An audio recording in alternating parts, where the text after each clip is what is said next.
Bonjour, nous allons recevoir aujourd'hui Jacques Maire, qui est président de la COFREX et qui est commissaire général du pavillon France de l'exposition universelle 2025 qui s'organise à Osaka et qui ouvrira le 13 avril prochain.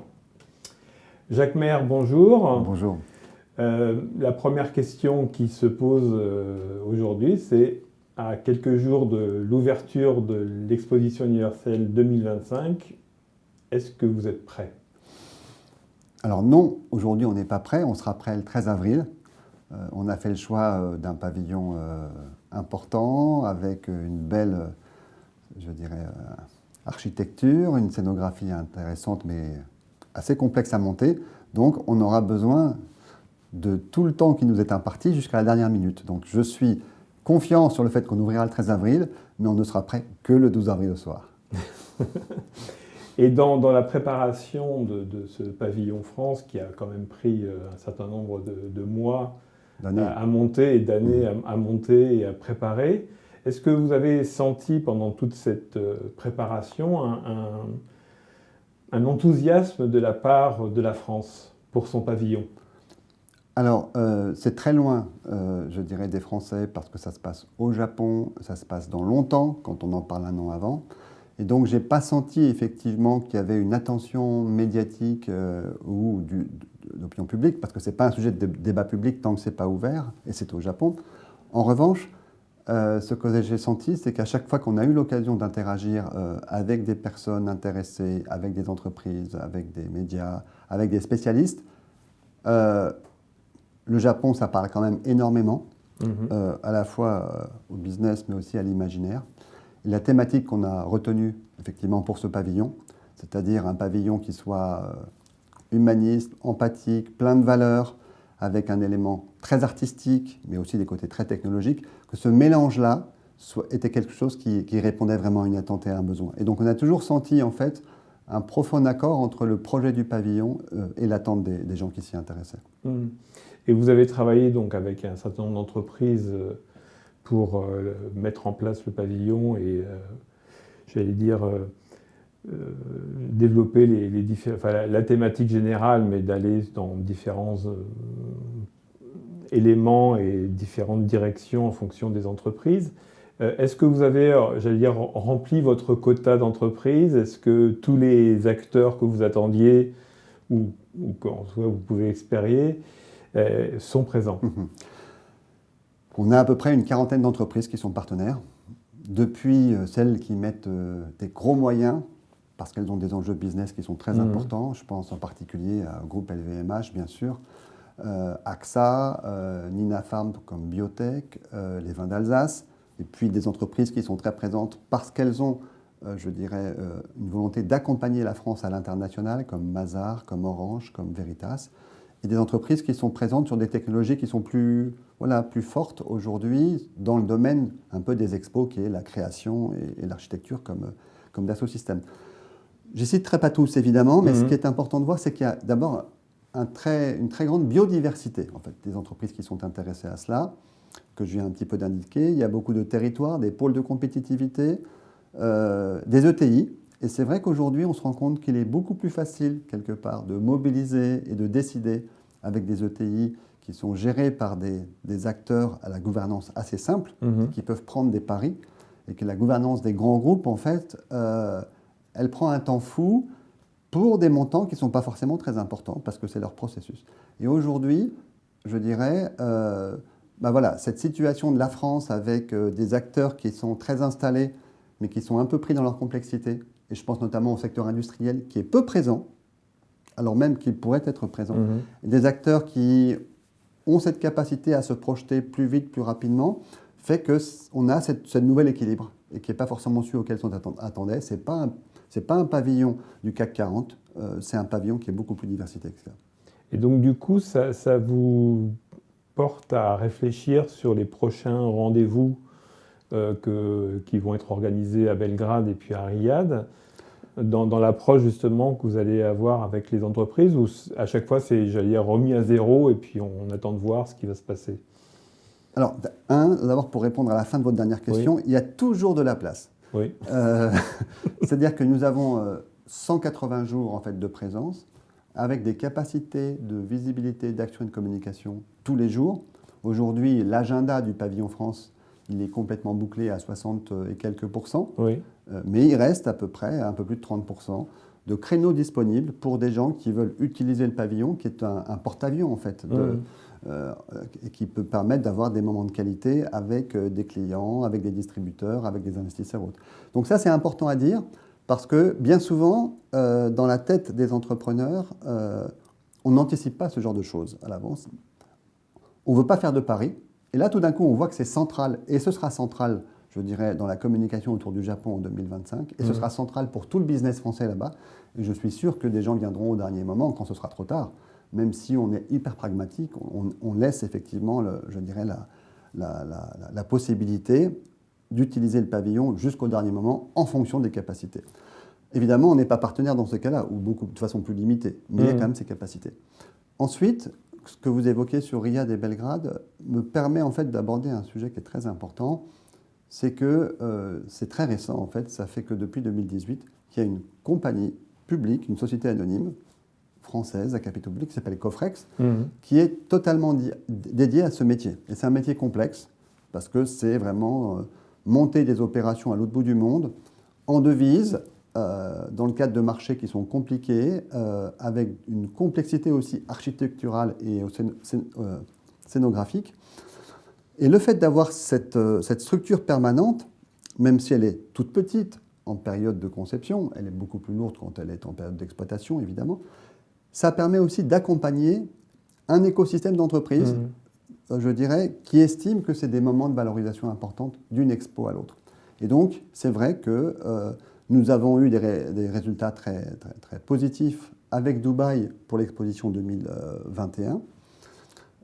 Nous avons embarqué depuis Dubaï à Osaka un certain nombre d'entreprises et nous savons déjà qu'un certain nombre de partenaires ont envie de nous accompagner pour... alors Belgrade, c'est un peu tôt parce que c'est plus petit et que c'est un petit marché, mais Riyad, c'est certain. Belgrade aussi, je pense qu'il y aura des acteurs, bien sûr. Et dans votre réponse, vous évoquez les difficultés que vous avez pu rencontrer parce qu'effectivement, ça se passe dans un autre pays, dans une autre devise, avec des modes de perception, j'allais dire, un peu différents. Et quelles ont été ou quelle a été la principale difficulté que vous avez rencontrée dans la mise en place justement du pavillon France pour cette exposition? Alors, c'est les problèmes interculturels sont très importants avec le Japon et l'insularité quelque part.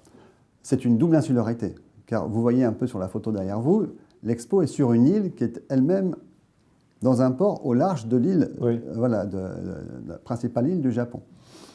Qu'est-ce que ça signifie? Ça signifie, on est au Japon, donc pénurie de main-d'œuvre, pénurie de matériaux, énorme protectionnisme par rapport à tout ce qui est importation de produits et autres. Un niveau réglementaire qui est, je dirais, incroyable, extrêmement dur sur certains aspects, par exemple le sismique, complètement en dessous des normes françaises sur l'incendie, par exemple, et donc avec des choses qui sont assez inattendues. Et il faut le faire dans un contexte où, je dirais, l'éthique du business au Japon n'est pas excellente. Donc là, on a, comme dans toutes les expos, un effet d'aubaine et une concurrence qui ne joue pas vraiment son jeu. Et donc ça conduit à devoir anticiper très fortement et avoir des plans B, des plans C et autres. Et avec nos amis japonais, travailler avec une entreprise française pour une opération ponctuelle, c'est une prise de risque énorme pour eux. Parce que finalement, ça va être des petits marchés. C'est-à-dire, quand on a un pavillon qui a un budget global de construction de l'ordre de 30 millions d'euros, je parle pour la construction, et que globalement, on a des opérations de BTP pour faire des usines de puces électroniques à 2 milliards, quand on est un grand groupe de BTP, la question ne se pose même pas. Donc trouver des gens qui se disent au Japon et qui parlent de moins en moins anglais, je vais faire le risque d'aller avec un acteur français qui va me demander des choses. Voilà. Et puis l'autre aspect, le dernier aspect qui est compliqué, c'est que s'il y a un pays où il ne faut pas faire une expo du point de vue de la production, même si du point de vue de la conception d'image c'est magnifique, c'est quand même le Japon. Le Japon, c'est l'anticipation. L'expo, c'est l'adaptation, la réactivité jusqu'au dernier moment. Là, il y a un clash culturel. Ouais. Et qu'est-ce qu'on peut attendre comme retombée d'une exposition comme celle-ci par rapport à l'expérience que vous avez eue à Dubaï Oui. Qu'est-ce qu'on peut attendre, par exemple, de cette exposition 2025 pour la France, pour le pavillon France, ou pour l'image de la France? Alors, je distinguerai un peu plusieurs éléments. Effectivement, vous le dites vous-même, M. Leblanc, l'image de la France, aujourd'hui au Japon, elle est très bonne chez les plus de 50 ans, parce qu'il y a une espèce d'acquis, d'historique, et ce patrimoine, cet héritage culturel n'a pas vraiment été transmis aux jeunes Japonais. Et ce qu'on voit aujourd'hui, et je crois que c'est très important, c'est de se dire, est-ce que oui ou non, on a des éléments de reconquête en fait, du cœur des jeunes Japonais, sans oublier les anciens, hein, nos points forts, mais si on ne prépare pas l'avenir aujourd'hui, demain sera différent. Donc pour nous, le premier enjeu, c'est aller vers les jeunes Japonais et faire en sorte de faire à nouveau exister l'espace culturel, médiatique, intellectuel, scientifique français dans cet environnement. Alors comment on fait? Comment on fait pour cette démarche? D'abord, on prend une thématique. Cette thématique, c'est l'amour. Alors pourquoi est-ce que c'est une démarche qui marche au Japon? Parce qu'elle est très identifiable à la France. Elle est assez facile à exploiter sur le plan artistique, sur le plan émotionnel, sur le plan, je dirais, d'une exposition. Et deuxièmement, elle est pour nous très utile parce qu'elle donne un sens à notre proposition économique. On a un débat aujourd'hui franco-américain, ou alors entre le monde et l'Amérique, si je puis dire. On voit bien qu'il y a deux façons d'aborder l'économie. L'économie au service de l'homme, si je puis dire, au service aussi de la nature, ou l'économie au service des plus puissants qui en font un élément de contrôle. Donc nous, on est dans un camp, ce camp-là, et quand on parle d'amour, c'est effectivement, ça peut dériver sur énormément de savoir-faire français.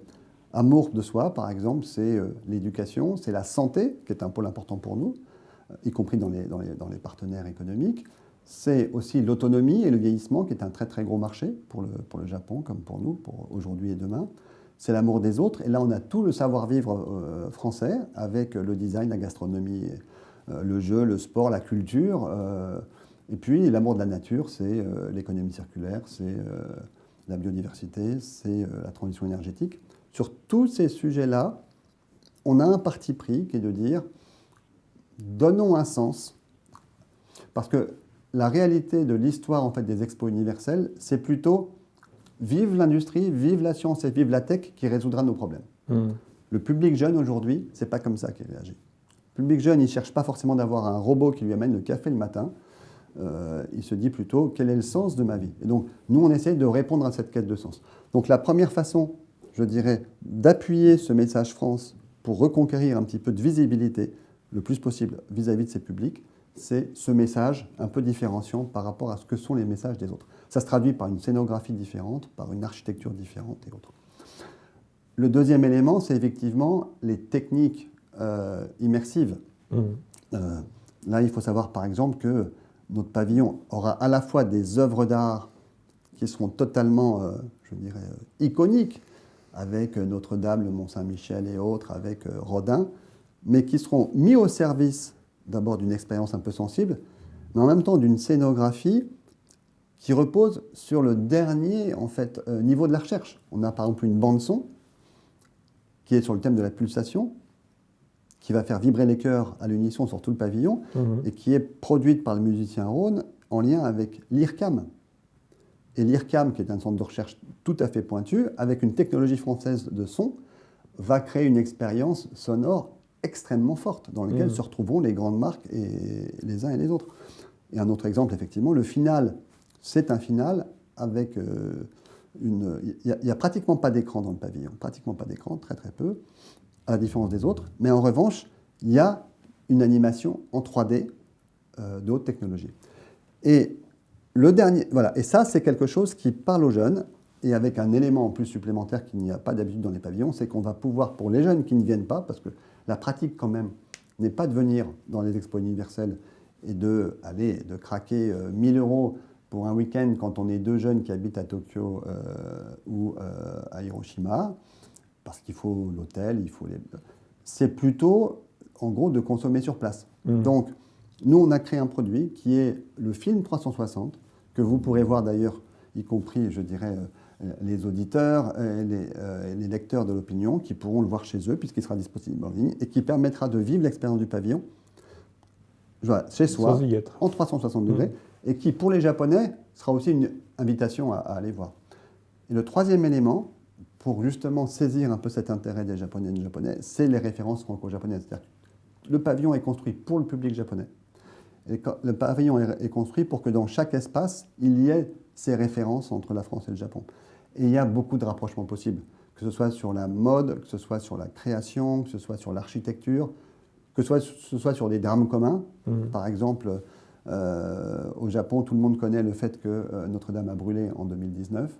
Il se trouve que le château de Shuri, qui est un des grands châteaux importants à Okinawa, a brûlé en même temps et que les deux équipes les reconstruisent avec une coopération scientifique. Ce sera montré de façon spectaculaire, de façon scénographique, ces rapprochements. Donc, le message, il est simple. On offre en fait une expérience exceptionnelle. Dans le cadre de ce pavillon, chaque acteur économique, scientifique, culturel, entreprise peut utiliser cet espace exceptionnel pour créer, je dirais, l'attractivité de la France et pour amener ces relations business à un moment auquel peu de gens auront accès. Parce qu'il faut savoir que ce pavillon, il est juste devant l'entrée. Et ce pavillon, il sera accessible uniquement à 10% des visiteurs en gros. Ça fait beaucoup, hein, ça fait 2500 personnes par heure. Donc c'est beaucoup. Mais ça veut dire qu'offrir pour une entreprise française, pour un acteur scientifique français, un opérateur, un territoire, comme par exemple le port de Dunkerque, comme le pôle de compétitivité Victagora, avoir l'occasion de proposer une expérience exceptionnelle à leurs prospects locaux, c'est quelque chose qui n'existe pas, sauf à ce moment-là.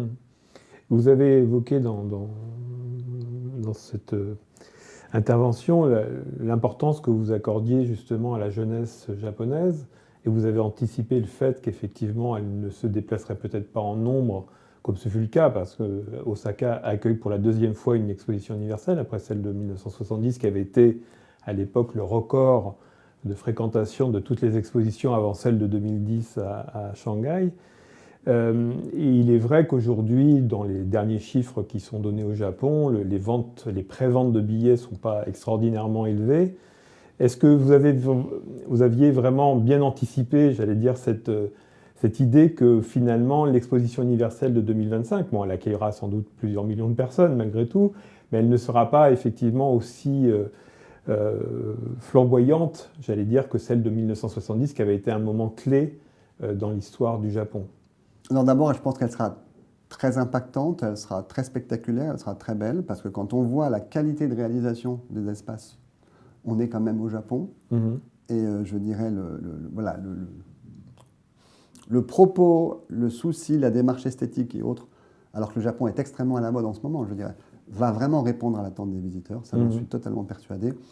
Et donc, le fait qu'il y ait du retard à l'allumage s'explique pour des raisons, je dirais, japono-japonaises assez simples, assez classiques. Ce n'est pas des très bons communicants. Dire savoir-faire mieux que faire savoir, en fait, hein, au Japon, comme toujours. Et deuxièmement, c'est les rois de la complexité. Et donc, juste un point, il n'y a eu que 7 millions et quelques de billets vendus. C'est vrai que c'est un problème, mais pour acheter un billet, c'est encore juste très très compliqué. Quand vous voulez acheter un billet, vous récupérez 7 pages de process sur comment acheter le billet, au lieu d'acheter le billet. C'est juste flippant quoi, pour la personne qui veut le faire. Donc je pense que tout ça va se régler. Il y a un message qui est extrêmement fort du côté des organisateurs et aussi de l'organisation internationale en charge, qui s'appelle le Bureau international des expositions, qui disent que globalement, il y a beaucoup de choses à simplifier pour libérer les vannes. Mais nous, ce qu'on sent là vraiment, à la fois du côté de l'intérêt du public, du côté des, je dirais, y compris de ce qui se passe sur les tours opérateurs français, par exemple, qui sont un exemple, c'est quand même le Japon, c'est hyper puissant et autres. Après, c'est vrai, 70, c'était le moment de la révélation du Japon au monde. 70, c'était le moment où les Japonais découvraient un petit peu la mondialisation avec la baguette de pain et les technologies qui arrivaient. On ne fait pas deux moments comme celui-là. Et je pense qu'il faut trouver des thématiques, des approches qui correspondent au moment. Mais réfléchissez un petit peu aussi à ce qu'on disait au JO avant la cérémonie d'ouverture et ce qu'on en a dit après. Je pense que le Japon a vécu une énorme frustration en 2020 avec des JO sans public. et que là, ils n'ont pas du tout envie de recommencer la même chose. Donc ils sont quand même, je dirais, très très ouverts à ce qui peut être dit pour bouger dans le bon sens et faire en sorte que ce soit un succès à la hauteur de leur investissement qui est énorme. Et dans cette perspective de l'exposition 2025, qui est malgré tout un endroit où il y a plusieurs pays qui sont représentés, donc il y a une espèce de concurrence qui se met en place entre les uns et les autres, comment vous voyez justement la place de la France dans cet ensemble, sur cette île qui s'appelle l'île du rêve, puisque en japonais c'est Yumejima. Qu'est-ce que vous pouvez dire de cela ? Je pense qu'il ne faut pas voir... aujourd'hui, toutes les enceintes multilatérales, y compris l'ONU, y compris la Commission des droits de l'homme et autres, sont des endroits d'affrontement. Là, ce n'est pas du tout un endroit d'affrontement. C'est plutôt un concours de beauté. Et donc, pour que le concours de beauté soit réussi, il faut que les candidates soient belles, et toutes. Sinon, voilà. Donc, il ne s'agit pas de se dire, quand on est France, je veux être la seule fleur dans la prairie. Pas du tout. Donc, on a besoin que tout le monde soit vraiment au niveau pour créer cette fleur. Maintenant, le parti pris qu'on a eu au niveau architectural et scénographique fait que cette douceur, cette qualité, ce style, ce chic se verront. Je donne juste un petit exemple. Quand vous rentrez dans l'exposition universelle, vous laissez un petit peu à gauche le pavillon japonais, vous voyez un petit peu derrière vous ce ring en bois là, qui effectivement sous lequel on passe quand on sort de la bouche du métro, et là on tombe sur deux pavillons, le pavillon français et le pavillon américain. Il n'y a pas plus de contrasté que ces deux pavillons. Le pavillon américain, c'est une tour et deux ailes avec des écrans géants qui bombardent comme Times Square. Et donc, c'est très efficace. C'est un aspirateur, en gros, à visiteurs. Et on est tout de suite complètement, je dirais, entre guillemets, capté par ces écrans géants. Mais en même temps, voilà, on a tout vu au premier regard. Le pavillon français, à côté, vous connaissez Christo, un peu, avec ses architectures enveloppées. Eh bien, c'est comme un théâtre géant, selon Christo. On voit une scène, mais elle est masquée par des voiles. On voit une espèce d'alliance géante en cuivre rosé qui est en fait un grand escalator comme Centre Pompidou, qui va permettre en fait d'avoir un message, c'est délicat, c'est du mystère, venez à l'intérieur, on vous invite. D'ailleurs, c'est très accessible puisqu'on voit qu'on peut monter à tous les étages, c'est très inclusif. Et c'est le pavillon de l'amour, avec ce côté textile, ce côté justement voile, alcôve, chambre et autres. Et devant, juste devant, vous avez un moulage monumental des ateliers du Louvre, qui est un enlèvement amoureux de Psyché par Mercure, et qui évoque effectivement autre chose. C'est l'intemporalité de l'amour, c'est des fondamentaux esthétiques et culturels qui sont très puissants, et c'est surtout une part de mystère. C'est-à-dire que tout est encore à découvrir. Avec, d'un côté, un pavillon, nous concernant, très féminin, très girly, je dirais, en termes anglais, et l'autre, un pavillon très viril, très boyish. Et je pense que c'est ça qui est intéressant. Ce qui est intéressant, c'est que chaque pays exprime un petit peu, en fonction de son analyse du moment, son identité, et vous verrez un peu partout des partis pris qui seront assez forts. Des blocs de glace sous forme architecturale pour le Canada, une médina pour l'Arabie saoudite. Et il y a une part de vérité dans ces messages-là. Et je pense que pour nous, on vise vraiment à être dans un niveau qualitatif élevé, à la fois sur le plan de la perception, mais aussi à la fois sur le plan de la fréquentation. Et là, on a un avantage énorme que les Japonais nous ont fait en tant que cadeau, c'est qu'on est devant, donc on sera par définition un des pavillons les plus visités. Pour finir, je vais parler un peu des hommes et des femmes. Vous avez choisi 2 parrains pour le pavillon France. Est-ce que vous pouvez dire un petit mot de ces 2 parrains et les raisons pour lesquelles vous les avez choisis ? Alors d'abord, nous, on est très heureux de pouvoir accueillir comme parrain Teddy Riner et Antoine Dupont, que je remercie, puisque c'est quand même pour eux un engagement qui globalement est un engagement au service de la France. Donc, il y a un héritage des Jeux Olympiques, qui est quand même un très très gros succès mondial, Et on a là 2 parrains qui ont été des super champions de ces JO, chacun dans leur environnement, sur 2 sports qui n'ont pas le même statut, mais qui impactent aujourd'hui quand même, je dirais, l'identité japonaise. En 2 mots, Antoine Dupont, c'est quand même, je dirais, le fer de lance, le meilleur joueur du monde en matière de rugby. Il a passé au rugby à 7 pour les JO, qui est un sport qui n'était pas forcément le sien. Il a réussi magnifiquement. Et il y a un vrai intérêt très, très croissant au Japon pour ce sport. Et les Japonais, d'ailleurs, ont joué un rôle très important en 2023 lorsqu'il s'agissait d'avoir la coupe, le mondial du rugby en France. Et là, c'est très simple, hein, c'est la volonté de promouvoir aussi un sport dont l'identité est également française, pas uniquement anglo-saxonne, à travers quelqu'un d'emblématique qui aime et qui connaît un peu ce pays, pour y avoir été à plusieurs reprises. Teddy Riner, c'est assez différent. On est sur l'inverse, c'est-à-dire c'est un sport japonais, mais il se trouve que ce sport japonais est un sport qui vit plutôt une crise au Japon de renouvellement et qui, en France, au contraire, est un sport qui est en plein développement et qui a un côté peut-être plus ludique. Et donc, Teddy Riner ne vient pas pour donner des leçons et montrer effectivement à quel point il maîtrise les Japonais sur leur terrain. On vient plutôt apporter un message qui est de dire, voilà, vous avez créé ce sport, vous en êtes les propriétaires intellectuels, je puis dire, et la France apporte une vision un peu renouvelée qui correspond en fait à une approche à la fois très performante, mais en même temps qui engage énormément en France, et c'est un point de rapprochement. Bon, Teddy Riner connaît très très bien le Japon, il est allé plusieurs dizaines de fois, il est là-bas chez lui, et c'est vrai que pour nous, c'est une tête d'affiche qui a un très très gros écho, donc il sera présent à plusieurs reprises. Dernière question, est-ce qu'il y aura une présence présidentielle française à Osaka ? Alors, vous connaissez l'actualité internationale. Elle n'est pas du tout exclue. Aujourd'hui, nous avons un certain nombre de ministres qui sont inscrits à l'agenda.